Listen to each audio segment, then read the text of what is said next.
Hi my dear children, welcome to the next class. കഴിഞ്ഞ 2-3 ക്ലാസ്സിലായിട്ട് ഡിസൊല്യൂഷൻ്റെ ടൈമിലെ accounting ട്രീറ്റ്മെൻറ്റുകളാണ് നമ്മൾ പഠിച്ചത്. ഇന്ന് ആ 3 ക്ലാസ്സിൽ പഠിച്ച കാര്യങ്ങളെ ഒന്ന് സമ്മറൈസ് ചെയ്ത് ഒന്ന് പ്രസൻറ്റ് ചെയ്യുകയാണ് ഇന്നത്തെ ക്ലാസ്സിൽ നമ്മൾ ചെയ്യുന്നത്. അക്കൗണ്ടിങ് ട്രീറ്റ്മെൻറ്റ് എന്തായിരുന്നു നമ്മൾ പഠിച്ചത്? ഒരു സ്ഥാപനം അടച്ചു പൂട്ടുമ്പോൾ അതിൻ്റെ അക്കൗണ്ട് ബുക്കുകൾ അവസാനിപ്പിക്കുകയും അസറ്റ്സ് വിറ്റഴിക്കുകയും ലയബിലിറ്റീസ് കൊടുത്തു തീർത്തതിന് ശേഷമുള്ള ലാഭ നഷ്ടം കണ്ടെത്തുകയും വേണം. ഇതിനായി ഒരു റിയലൈസേഷൻ അക്കൗണ്ട് തയ്യാറാക്കേണ്ടതാണ്. ഇതുവഴി ആസ്തികൾ വിറ്റഴിച്ച് ബാധ്യതകൾ കൊടുത്തു തീർത്തതിന് ശേഷമുള്ള ബാക്കി, അതായത് ലാഭമാകാം അല്ലെങ്കിൽ നഷ്ടമാകാം, അത് കണ്ടെത്തി അത് പാർട്ട്നേഴ്സിൻ്റെ ലാഭവിഹിത അനുപാതത്തിൽ വീതിച്ച് അവരുടെ മൂലധന അക്കൗണ്ടിലേക്ക് മാറ്റണം. അതിനായി എല്ലാ ആസ്തികളും, അതായത് കൈവശമുള്ള പണവും ബാങ്കിലുള്ള പണവും അല്ലെങ്കിൽ ഫിക്റ്റീഷ്യസ് അസറ്റ്സ് ഇവയൊഴികെ ബാക്കിയുള്ള എല്ലാ ആസ്തികളും അതുപോലെ ബാഹ്യ ബാധ്യതകളും എക്സ്റ്റേണൽ ലയബിലിറ്റീസും റിയലൈസേഷൻ അക്കൗണ്ടിലേക്ക് മാറ്റുന്നു. ആസ്തികളുടെ വിൽപ്പനയും ബാധ്യതകളുടെ തീർപ്പാക്കലും വിറ്റഴിക്കൽ ചെലവും ഈ അക്കൗണ്ടിൽ രേഖപ്പെടുത്തുന്നു. ഈ അക്കൗണ്ടിൻ്റെ ബാക്കി റിയലൈസേഷൻ ലാഭം അല്ലെങ്കിൽ റിയലൈസേഷൻ നഷ്ടം എന്നറിയപ്പെടും. അത് ലാഭവിഹിത അനുപാതത്തിൽ വീതിച്ച് പങ്കാളികളുടെ ക്യാപിറ്റൽ അക്കൗണ്ടിലേക്ക് മാറ്റുകയാണ് ചെയ്യുന്നത്. ഇനി ഇതുമായിട്ട് ബന്ധപ്പെട്ട ജേർണൽ എൻട്രീസ് ആണ് നമ്മളിന്ന് ഡിസ്കസ് ചെയ്യുന്നത്. ഫസ്റ്റ്, നിങ്ങളുടെ ടെക്സ്റ്റിനകത്തെ പേജ് നമ്പർ 223 കിടപ്പുണ്ട് ജേർണൽ എൻട്രീസ് എല്ലാം. നമുക്ക് ഇതിൽ നിന്ന് നോക്കാം. ആദ്യമേ നമ്മൾ റിയലൈസേഷൻ അക്കൗണ്ടിലേക്ക് അസറ്റ് ട്രാൻസ്ഫർ ചെയ്യുന്നതിൻ്റെ entry. Four transfer of assets, ആസ്തികൾ റിയലൈസേഷൻ അക്കൗണ്ടിലേക്ക് മാറ്റുന്നതിന്. All asset accounts excluding cash, bank and the fictitious assets, if any, are closed by transfer to the debit of realization account at their book values.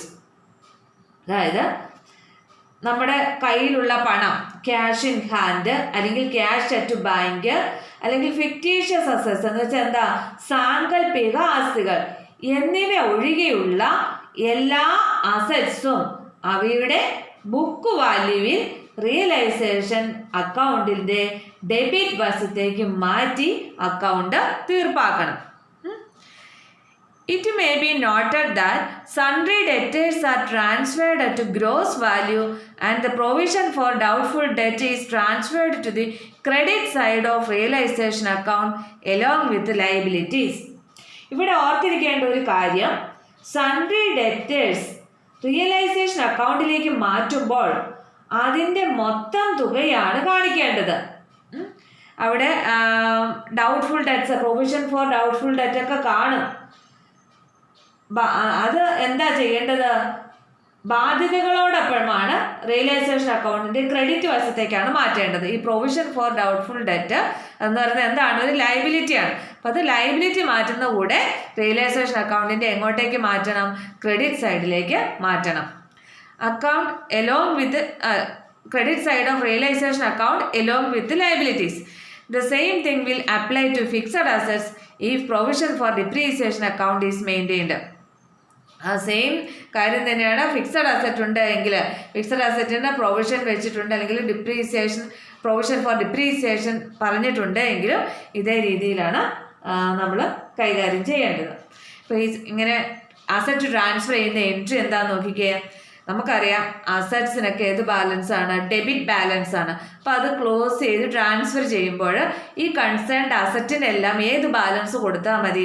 Credit balance കൊടുക്കണം അല്ലേ? അപ്പം credit balance കൊടുക്കണമെങ്കിൽ നമ്മൾ ഇതെല്ലാം മാറ്റുന്നത് എങ്ങോട്ടേക്കാണ്? Realisation അക്കൗണ്ടിലേക്ക്. അപ്പോൾ ഏത് account? Debtor. Realisation account debtor to assets. ഓരോ അസറ്റ്സും ഇൻഡിവിജ്വലി അവിടെ എഴുതണം. മാറ്റുന്ന ഓരോ അസറ്റുകളുടെയും പേര് വെച്ച് അവിടെ എഴുതണം. Clear? Next, four transfer of liabilities. ഇനി ബാധ്യതകൾ റിയലൈസേഷൻ അക്കൗണ്ടിലേക്ക് മാറ്റണം. All external liability accounts, including provisions if any, are closed by transferring them to the credit of realization account.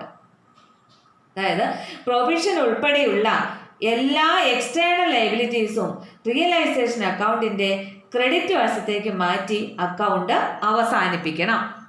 അതായത് നമുക്കറിയാം ലയബിലിറ്റീസ് എന്ന് പറഞ്ഞാൽ എന്ത് ബാലൻസാണ് വരുന്നത്? ക്രെഡിറ്റ് ബാലൻസ് ആണ്. അപ്പോൾ അതുകൊണ്ട് തന്നെ അതിനെ ക്ലോസ് ചെയ്ത് ട്രാൻസ്ഫർ ചെയ്യണമെങ്കിൽ ലയബിലിറ്റിക്കെല്ലാം ഏത് ബാലൻസ് ഇട്ട് കൊടുക്കണം? ഡെബിറ്റ് ബാലൻസ് കൊടുക്കണം. അപ്പോൾ എങ്ങനെ എഴുതേണ്ടത്? ലയബിലിറ്റീസ് അക്കൗണ്ട് ഡെറ്റർ, ഓരോ ലയബിലിറ്റിയുടെയും പേര് വെച്ച് ഇൻഡിവിജ്വലി എഴുതണം. ആ അക്കൗണ്ട് ഡെറ്റർ. പിന്നെ ഏത് അക്കൗണ്ടിലേക്ക് നമ്മൾ ട്രാൻസ്ഫർ ചെയ്യുന്നത്? To realisation account. ഇനി അടുത്തത്, ഒരു അസറ്റ് ട്രാൻസ്ഫർ ചെയ്താൽ മാത്രം പോരാ, നമുക്ക് ബാധ്യതകളൊക്കെ വീട്ടേണ്ടതുണ്ട്. അതിന് നമ്മൾ എന്ത് ചെയ്യണം? ഈ അസറ്റ്സ് ഒക്കെ സെയിൽ ചെയ്യേണ്ടതായിട്ടുണ്ട്. അപ്പോൾ for sale of assets, asset വിൽക്കുമ്പോൾ എൻട്രി. അസറ്റ് വിൽക്കുമ്പം നമ്മുടെ കയ്യിലോട്ട് എന്ത് വരും? ക്യാഷ് വരും അല്ലേ? അപ്പം ക്യാഷ് വരുമ്പോൾ ഇൻക്രീസ് ചെയ്യുന്ന അസറ്റ് ക്യാഷാണ്. അപ്പോൾ ഏത് account? Debtor, cash or bank അല്ലേ? ബാങ്ക് ചെക്ക്, ബാങ്ക് ട്രാൻസാക്ഷൻ ആണ് നടക്കുന്നതെങ്കിൽ ചെക്ക് വഴിയാണെങ്കിൽ ബാങ്ക് അക്കൗണ്ട് എന്ന് എഴുതുന്നത്. അപ്പോൾ bank account debtor to realisation account എന്ന് വേണം എഴുതാൻ. ഇനി for an asset taken over by a partner, അതായത് ഒരു പാർട്ട്ണർ ആസ്തി ഏറ്റെടുക്കുമ്പോൾ, ഒരു പാർട്ട്ണർ വരെ ഏതെങ്കിലും ഒരു അസറ്റ് ഞാൻ ഏറ്റെടുത്തോളാം എന്ന് പറയുകയാണെങ്കിൽ എന്ത് ചെയ്യണം? Partners capital account debtor to realisation account. അപ്പോൾ എടുക്കുന്ന അസറ്റിൻ്റെ വാല്യൂ പാർട്ട്ണറുടെ ക്യാപിറ്റൽ അക്കൗണ്ടിൽ നിന്ന് എന്ത് ചെയ്യണം? ഡെബിറ്റ് ചെയ്യണം. എത്ര രൂപയുടെ അസറ്റാണോ എടുത്തിരിക്കുന്നത് അത്രയും തുക പാർട്ട്നേഴ്സ് ക്യാപിറ്റൽ അക്കൗണ്ടിൽ നിന്ന് കുറയണം. കാരണം അസറ്റ് അയാൾ എടുത്തല്ലോ, അപ്പോൾ ഇനി ആ അക്കൗണ്ടിൽ അത്രയും കുറച്ച് കാണിച്ചാൽ മതി. ഇനി പേയ്മെൻറ്റ് ഓഫ് ലയബിലിറ്റീസ്, ബാധ്യതകൾ വീടുന്നത് എങ്ങനെയാണെന്ന്. ബാധ്യതകൾ വീട്ടുമ്പോഴെങ്ങനെയാണ്? നമ്മുടെ ഫേമിൽ നിന്ന് ക്യാഷ് പോവുകയാണ് അല്ലേ? അപ്പം അതുകൊണ്ട് ക്യാഷ് പോകുമ്പോൾ എങ്ങനെ കൊടുക്കേണ്ടത്? ടു ബാങ്ക് എന്ന് അല്ലേ? To bank or cash. അപ്പോൾ ഏത് account? Debtor, realisation account debtor to bank എന്ന് വേണം കൊടുക്കാൻ. With the amount at which settle, എത്ര രൂപയ്ക്കാണ് നമ്മൾ സെറ്റിൽ ചെയ്യുന്നത് ആ തുകയ്ക്ക്. അടുത്ത കേസ് എന്ന് പറയുന്നത് for a liability which a partner takes responsibility to discharge.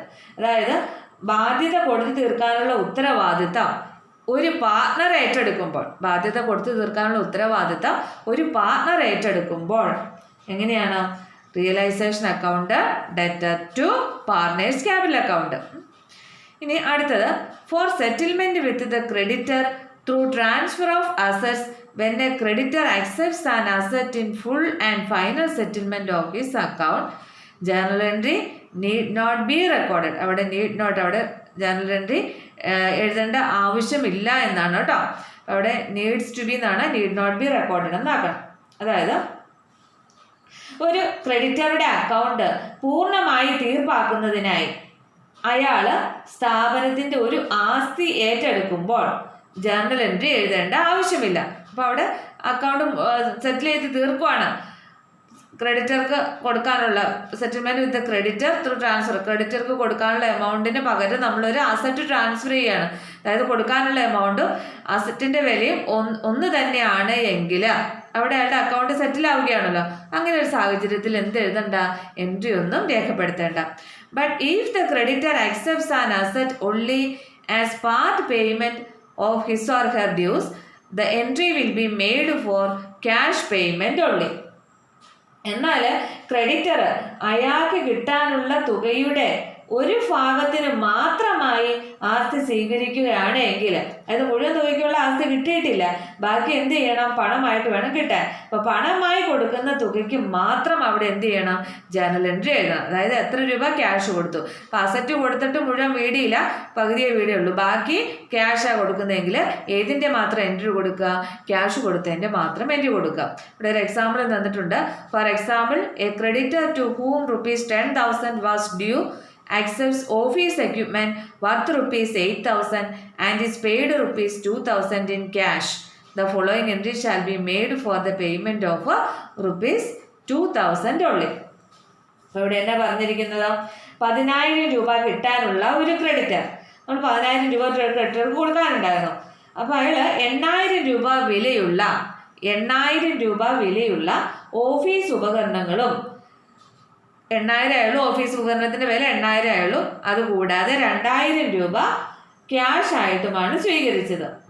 ഇങ്ങനെയാണെങ്കിൽ ഇപ്പോൾ 10,000 രൂപയെന്ന് കൊടുക്കാനുണ്ടായിരുന്ന 8,000 രൂപയുടെ ഓഫീസ് എക്യുപ്മെൻറ്റും പ്ലസ് 2,000 രൂപയുടെ ക്യാഷുമാണ് സ്വീകരിച്ചത്. അങ്ങനെയാണെങ്കിൽ ഏതിൻ്റെ മാത്രം എൻട്രി എഴുതിയാൽ മതി? ഈ 2,000 രൂപ കൊടുക്കുന്നതിൻ്റെ എൻട്രി മാത്രം എഴുതിയാൽ മതി. അപ്പം എങ്ങനെ എൻട്രി എഴുതേണ്ടത്? Realisation account debtor to bank account amount എത്രയായിരിക്കണം? 2,000ൻ്റെ എൻട്രി മാത്രം കൊടുത്താൽ മതി. ഇനി അതിൽ തന്നെ വേറൊരു സാഹചര്യവും കൂടി വരാം. However, when a creditor accepts an asset whose value is more than the due amount, he or she pay cash to the firm for the difference for which the entry will be. ഇപ്പോൾ ഇവിടെ എന്താ പറയുന്നത്? ഒരു creditor സ്വീകരിക്കുന്ന ആസ്തിയുടെ വില അയാൾക്ക് കിട്ടാനുള്ള തുകയേക്കാൾ കൂടുതലാണെങ്കിൽ വ്യത്യാസമുള്ള തുക അയാൾ സ്ഥാപനത്തിന് തിരികെ നൽകേണ്ടതാണ്. അപ്പോൾ കൊടുക്കാനുള്ള തുകയേക്കാൾ കൂടുതൽ വിലയുള്ള അസറ്റാണ് സ്വീകരിക്കുന്നതെങ്കിൽ ആ എക്സസ് എമൗണ്ട്, അതായത് കൊടുക്കാനുള്ള തുക മാത്രം എടുത്താൽ മതിയല്ലോ. അപ്പം ബാക്കിയുള്ള എമൗണ്ട് എന്ത് ചെയ്യണം? അയാൾ തിരിച്ച് ഫേമിനെ ഏൽപ്പിക്കേണ്ടതാണ്. അങ്ങനെ ഫേമിനെ ഏൽപ്പിക്കുമ്പോൾ ഫേമിലേക്ക് എന്ത് വരും? ക്യാഷ് വരും. അപ്പോൾ എങ്ങനെയാണ് എൻട്രി കൊടുക്കേണ്ടത്? Bank account debtor to realisation account എന്ന് വേണം കൊടുക്കാൻ.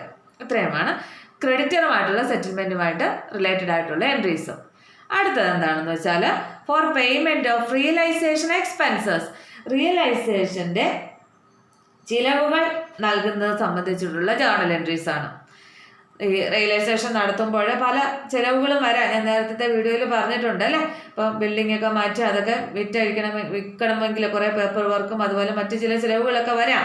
അത്തരത്തിലുള്ള റിയലൈസേഷൻ എക്സ്പെൻസിൻ്റെ പേയ്മെൻറ്റ് എങ്ങനെയാണെന്ന് നോക്കാം. When some expenses are incurred and paid by the firm in the process of realization of assets and payment of liabilities. ഇതെന്താ പറയുന്നത്? ആസ്തികൾ അസറ്റ് വിറ്റ് പണമാക്കുന്നതിനും ബാധ്യതകൾ കൊടുത്തു തീർക്കുന്നതിനുമായി ചിലവായ തുക ഫേം നൽകുകയാണെങ്കിൽ, expenses are incurred and paid by the firm, ആര് നൽകുകയാണെങ്കിൽ? ഫേം നൽകുകയാണ് എങ്കിൽ, ഫേം നൽകുകയാണ് എങ്കിൽ നമ്മുടെ ഫേമിൽ നിന്ന് ക്യാഷ് പോകും. അപ്പം ടു ബാങ്ക്, ഏത് account? Debtor realisation account debtor to bank എന്ന് വരും. അപ്പം ഈ റിയലൈസേഷൻ്റെ എക്സ്പെൻസ് കൊടുക്കുന്നത് ആരാണ്? ഫേം ആണ് കൊടുക്കുന്നതെങ്കിലുള്ള എൻട്രി ആണിത്. ഇനി ബി എന്ന് പറയുന്ന case, when realisation expenses are paid by a partner on behalf of the firm. ഇവിടെ റിയലൈസേഷൻ്റെ ചെലവ് സ്ഥാപനത്തിന് വേണ്ടി പാർട്ട്ണറാണ് നൽകുന്നത്. അവിടെ ആരാ കൊടുക്കുന്നത്? പെയ്ഡ് ബൈ എ പാർട്ട്ണർ കേട്ടോ. അപ്പോൾ ഇവിടെ പാർട്ട്ണറാണ് കൊടുക്കുന്നതെങ്കിൽ, ഫേമിന് വേണ്ടി പാർട്ട്ണറാണ് റിയലൈസേഷൻ എക്സ്പെൻസ് കൊടുക്കുന്നതെങ്കിൽ അവിടെ എങ്ങനെയാണ്? Realisation account debtor to partners capital account എന്ന് പറയണം. ഇനി സി എന്ന് പറയുന്ന കേസിൽ when a partner has agreed to bear the realisation expense, അതായത് ഈ അടച്ചുപൂട്ടുന്ന ഡിസൊല്യൂഷൻ പ്രക്രിയയില്ലേ ഒരു നിശ്ചിത പ്രതിഫലത്തിന് ഒരു പങ്കാളി ഏറ്റെടുക്കുകയും റിയലൈസേഷൻ്റെ ചെലവ് അയാൾ ഏറ്റെടുക്കുകയും ചെയ്യുന്നെങ്കിൽ, അതായത് പാർട്ട്ണർ ആണ് റിയലൈസേഷൻ എക്സ്പെൻസ് എല്ലാം ഏറ്റെടുക്കാമെന്ന് പറയുന്ന ഒരു സാഹചര്യത്തിൽ partner agreed to bear the realisation expense, അതിൽ തന്നെ വീണ്ടും 2-3 സബ് ഹെഡിങ് ഉണ്ട്. If payment of realisation expense is made by the firm, അതായത് പാർട്ട്ണർ റിയലൈസേഷൻ എക്സ്പെൻസ് കൊടുക്കാമെന്ന് എഗ്രി ചെയ്തേക്കുവാണ്, എന്നിട്ടും റിയലൈസേഷൻ എക്സ്പെൻസ് കൊടുത്തത് ആരാണ്?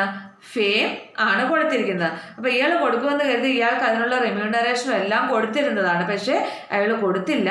അപ്പോൾ എന്ത് ചെയ്യണം? അയാളുടെ കൊടുത്ത എമൗണ്ട് പാർട്ട്ണറുടെ ക്യാപിറ്റൽ അക്കൗണ്ടിൽ നിന്ന് തിരിച്ച് എന്ത് ചെയ്യണം? കുറയ്ക്കണം. അപ്പോൾ എന്ത് ചെയ്യണം?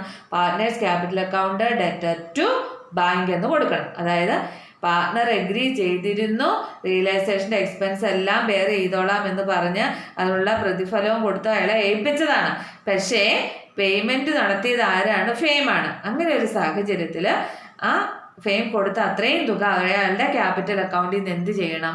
ഡെബിറ്റ് ചെയ്യണം. ഇനി അടുത്ത കേസ് എന്ന് പറയുന്നത് if the partner himself pays the realisation expense no entry is required.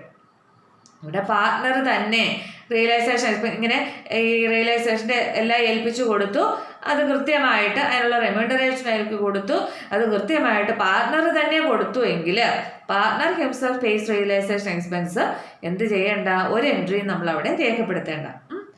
ഇനി അവിടെ ഒരു നോട്ട് വന്നിട്ടുണ്ട്. In the absence of information about who is paying the expenses it is implied that expenses are paid by the partner who has agreed to bear expense. അപ്പം നമ്മുടെ ക്വസ്റ്റിനകത്ത് പ്രത്യേകിച്ച് ഒരു information ഒന്നും തന്നിട്ടില്ല എങ്കിൽ ആരാണ് റിയലൈസേഷൻ എക്സ്പെൻസ് കൊടുക്കുന്നതെന്ന് പ്രത്യേകിച്ച് ഒരു ഇൻഫോർമേഷൻ തന്നിട്ടില്ല എങ്കിൽ it is implied that expenses are paid by the partner. ആര് കൊടുത്തതായിട്ട് അസ്യൂം ചെയ്യുകയാണ്? പാർട്ണർ കൊടുത്തതായിട്ട് അസ്യൂം ചെയ്യുകയാണ്. അതായത് ആ പാർട്ണർ എഗ്രി ചെയ്തിരിക്കുകയാണ്, എല്ലാ റിയലൈസേഷൻ എക്സ്പെൻസും എടുത്തുകൊള്ളാമെന്ന് പറഞ്ഞ് അയാൾ എഗ്രി ചെയ്തിട്ടുള്ളതായിട്ട് നമ്മൾ കരുതുകയാണ്. ഇനി മറ്റൊരു കേസ് എന്ന് പറയുന്നത് for agreed remuneration to such partner who agrees to undertake the dissolution work. അതായത് ഇവിടെ ഒരു നിശ്ചിത പ്രതിഫലം പങ്കാളിക്ക് കൊടുക്കുമ്പോൾ റെമ്യൂണറേഷൻ കൊടുക്കണമെന്ന് പറഞ്ഞില്ലേ, റിയലൈസേഷൻ്റെ എക്സ്പെൻസ് ഇതെല്ലാം ഈ പ്രോസസ്സ് എല്ലാം ചെയ്യുന്നതിന് അത് ചെയ്യുന്ന ആൾക്ക് എന്ത് കൊടുക്കണം? റെമ്യൂണറേഷൻ കൊടുക്കണം.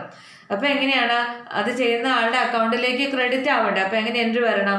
Realisation account debtor to partners capital account. അപ്പോൾ അത്രയും റെമ്യൂണറേഷൻ പാർട്ണറുടെ ക്യാപിറ്റൽ അക്കൗണ്ടിൽ ക്രെഡിറ്റ് ആകണം. ക്രെഡിറ്റ് ആകണമെങ്കിൽ അപ്പോൾ ഏത് അക്കൗണ്ട് ഡെബിറ്റ് ചെയ്യണം? റിയലൈസേഷൻ അക്കൗണ്ട് ഡെബിറ്റ് ചെയ്യണം. Account debtor to partners capital account credit ചെയ്യണം. ഇനി അടുത്തൊരു case for realisation of any unrecorded assets including goodwill if any. അതായത് ബുക്കിൽ രേഖപ്പെടുത്താത്ത ഏതെങ്കിലും അസറ്റ്സ്, അതായത് ഗുഡ് വിൽ ഉൾപ്പെടെ വിറ്റ് പണം കിട്ടിയെന്നാൽ എഴുതേണ്ട എൻട്രി എന്താണെന്ന്. അതായത് അൺറെക്കോർഡഡ് അസറ്റ് റിയലൈസ് ചെയ്യുമ്പോൾ അപ്പോൾ എന്ത് വരുന്നത്? ക്യാഷ് വരില്ല. അപ്പോൾ ഏത് account? Debtor bank account debtor to realisation account. Sorry, നിങ്ങൾക്ക് കുറച്ച് സമയം കാണാൻ പറ്റാതെ പോയില്ലേ, അത് ഞാൻ ശ്രദ്ധിച്ചില്ല. അത് ടെക്സ്റ്റ് നോക്കിയാൽ മതി, നിങ്ങൾക്കത് ക്ലിയർ ആവും. Very sorry. ഇനി അടുത്തത്, അപ്പോൾ ഇത് മനസ്സിലായല്ലോ. Realisation of any unrecorded assets വന്നാൽ എന്ത് ചെയ്യണം? Bank account debtor to realisation account എന്നാണ് എഴുതേണ്ടത്. ഇനി അടുത്ത ഒരു കേസ് എന്ന് പറയുന്നത് for settlement of any unrecorded liability. അതായത് ബുക്കിൽ രേഖപ്പെടുത്താത്ത ഏതെങ്കിലും ബാധ്യതകൾ കൊടുത്തു തീർക്കുമ്പോൾ, അൺറെക്കോർഡഡ് ലയബിലിറ്റീസ് സെറ്റിൽ ചെയ്യുമ്പോൾ, ഇവിടെ നമ്മൾ പൈസ നമ്മുടെ കയ്യിൽ നിന്ന് പോവുകയാണ്. അപ്പം ടു ബാങ്ക് എന്ന് വേണം എഴുതാനായിട്ട്. ഏത് account? Debit realisation account debit to bank account എന്ന് വരണം. ഇനി അടുത്ത ഒരു case for transfer of profit and loss on realisation. അതായത് ക്രെഡിറ്റ് ബാലൻസ് ആണെങ്കിൽ നോക്കുക. അതായത് റിയലൈസേഷന് ലാഭമോ നഷ്ടമോ പങ്കാളിയുടെ ക്യാപിറ്റൽ അക്കൗണ്ടിലേക്ക് മാറ്റുമ്പോൾ എങ്ങനെയാണെന്നാണ് പറയുന്നത്. ലാഭമോ റിയലൈസേഷൻ അക്കൗണ്ട് നമ്മൾ ക്ലോസ് ചെയ്യുമ്പോൾ നമുക്ക് ഒന്നുകിൽ അതിൻ്റെ റിയലൈസേഷൻ പ്രോഫിറ്റ് ആകാം, അല്ലെങ്കിൽ ലോസ് ആകാം. ഇനി അതിൽ പ്രോഫിറ്റ് ആണ് എങ്കിൽ, അതായത് റിയലൈസേഷൻ അക്കൗണ്ടിന് ക്രെഡിറ്റ് ബാലൻസ് ആണ് വരുന്നതെങ്കിൽ, അല്ലെങ്കിൽ പ്രോഫിറ്റ് ആണ് എങ്കിൽ, അതിൻ്റെ അർത്ഥം പ്രോഫിറ്റ് ആണെന്നാണല്ലോ. Realisation account debtor to partners capital account individually അവരുടെ പ്രോഫിറ്റ് ഷെയറിംഗ് റേഷ്യോയിൽ അത്രയും പ്രോഫിറ്റ് എന്ത് ചെയ്യണം? അവരുടെ അക്കൗണ്ടിലേക്ക് ക്രെഡിറ്റ് ചെയ്ത് കൊടുക്കണം. ഇനി in case of loss on realisation, അതായത് റിയലൈസേഷൻ നടത്തി കഴിയുമ്പോൾ ലോസ് ആണ് എങ്കിൽ, അതായത് ഡെബിറ്റ് ബാലൻസ് ആണ് കൂടുതലെങ്കിൽ ലോസ് ആയിരിക്കും.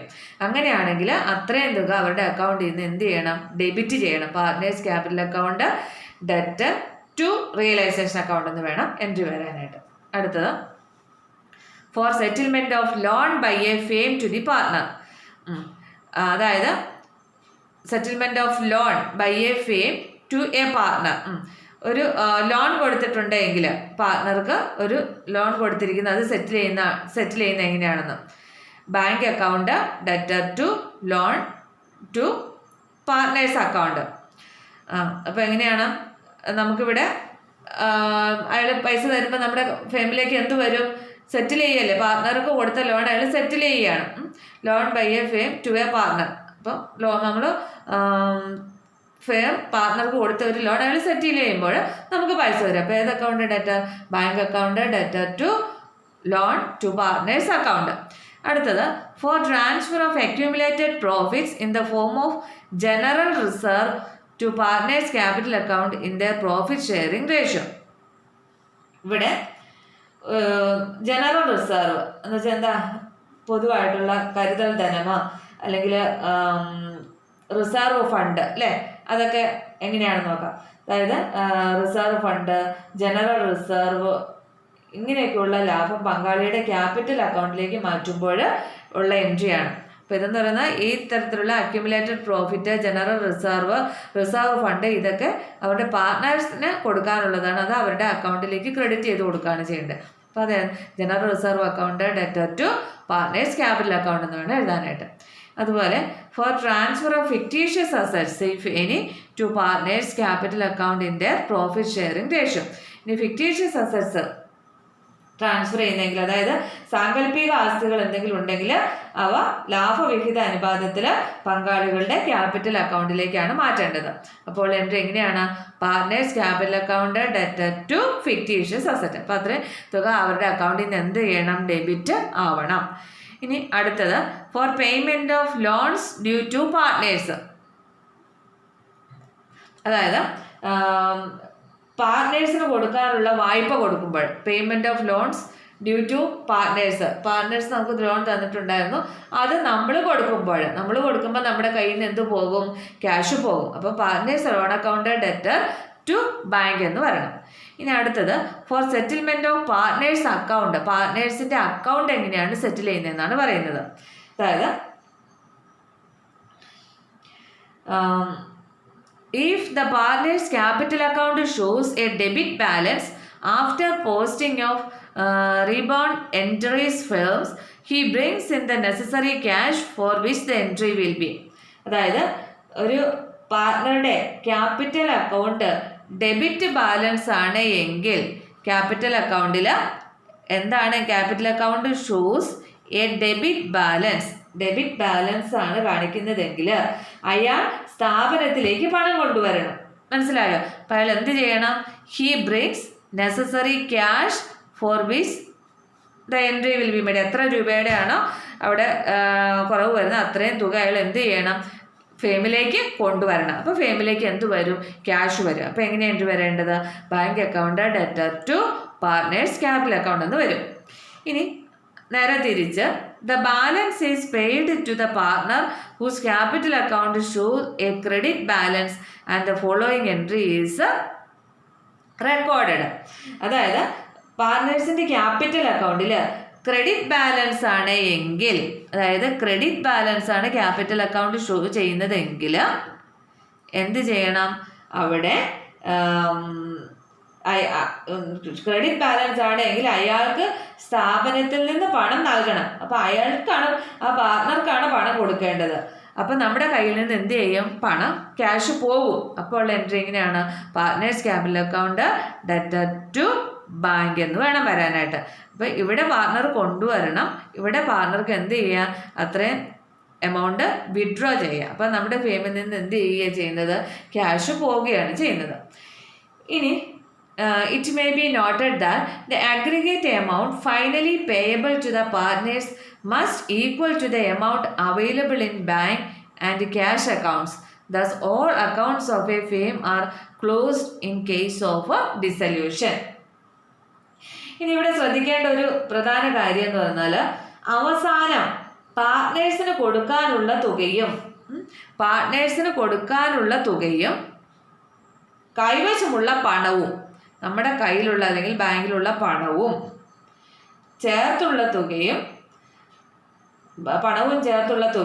തുല്യമായിരിക്കും. അപ്പം നമ്മൾ പാർട്ട്ണർക്ക് കൊടുക്കാനുള്ള എമൗണ്ട് നമ്മുടെ കയ്യിലുള്ള എമൗണ്ട് എങ്ങനെയായിരിക്കും? ഈക്വൽ ആയിരിക്കും. അതിനാൽ സ്ഥാപനത്തിൻ്റെ എല്ലാ അക്കൗണ്ടുകളും ഇതോടെ സെറ്റിലാവും. അതായത് പാർട്ട്ണർക്ക് അവസാനം എല്ലാം ചെയ്തു വരുമ്പോൾ പാർട്ട്ണർക്ക് കൊടുക്കാനുള്ള തുകയും നമ്മുടെ കയ്യിൽ ഉള്ള തുകയും എന്ന് പറയുന്നത് ഈക്വലായിട്ട് വരും. അപ്പോൾ അതുകൊണ്ട് സ്ഥാപനത്തിൻ്റെ എല്ലാ അക്കൗണ്ടുകളും അതോടെ എന്ത് ചെയ്യും? സെറ്റിലാകപ്പെടും. ഇത്രയുമാണ് ഡിസൊല്യൂഷനുമായി ബന്ധപ്പെട്ട അക്കൗണ്ടിങ് ട്രീറ്റ്മെൻറ്റിൽ വരുന്ന ജേർണൽ എൻട്രീസ്. എല്ലാവർക്കും മനസ്സിലായി കാണുമെന്ന് വിചാരിക്കുന്നു. ഇന്നത്തെ ക്ലാസ്സിൽ ഇത്രയും മതി. Okay, thank you.